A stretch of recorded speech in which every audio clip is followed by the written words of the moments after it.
Oromoon mirga isaa hiriiraatti baa'ee rasaasaan reebameetu dhiigni isaa lola'ee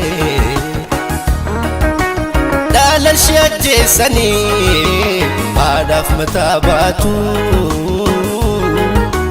duguggaa sanyiidhaan irratti raawwatu dhaalashee ajjeessanii haadhaaf mataa baatu duguggaa sanyiidhaan irratti raawwatu harki lammii ajjeessee yoo irraanfateeyyuu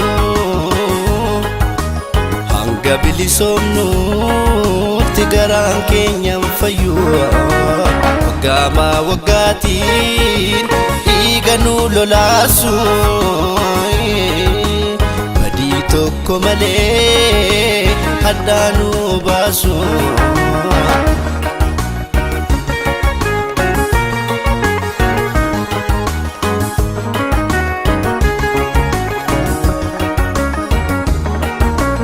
bani galmee dhugaa buqqaa laphee jalaa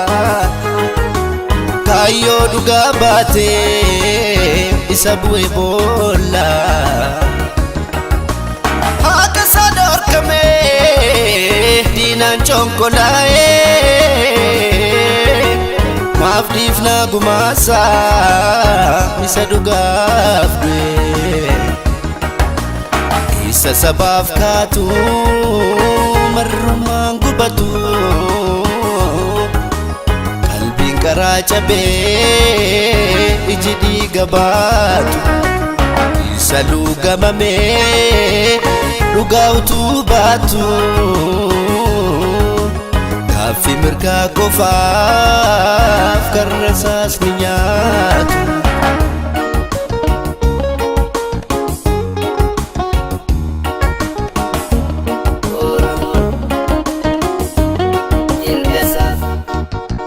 Oromoon mirga isaa hiriiraatti baa'ee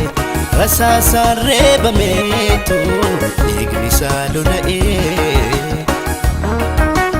dhaalashee ajjeessanii haadhaaf mataa baatu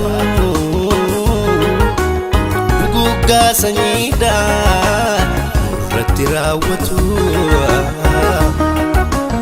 dhaalashee ajjeessanii haadhaaf mataa baatu duguggaa sanyiidhaan irratti raawwatu harki lammii ajjeessee yoo irraanfateeyyuu hanga bilisoomnuutti garaan keenyan fayyuu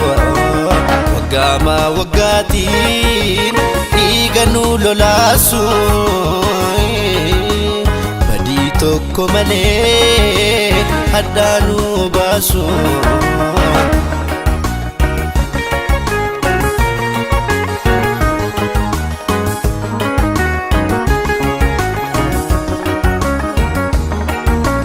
karroon nu galee alagaan nu dhaane tokkummaadhaaf malee dabummaaf hin taane yaadaloota qubee fuulduratti ilaalii diigi daangaa diinaa jirichaa isaanii isiniif nuun jedhu ofitti nu qabu burqaan jaalalaasuun arrabarran darbu saroota hojiitiin gogaa oolaa uffatu arraba summiitiin damma namaa laatu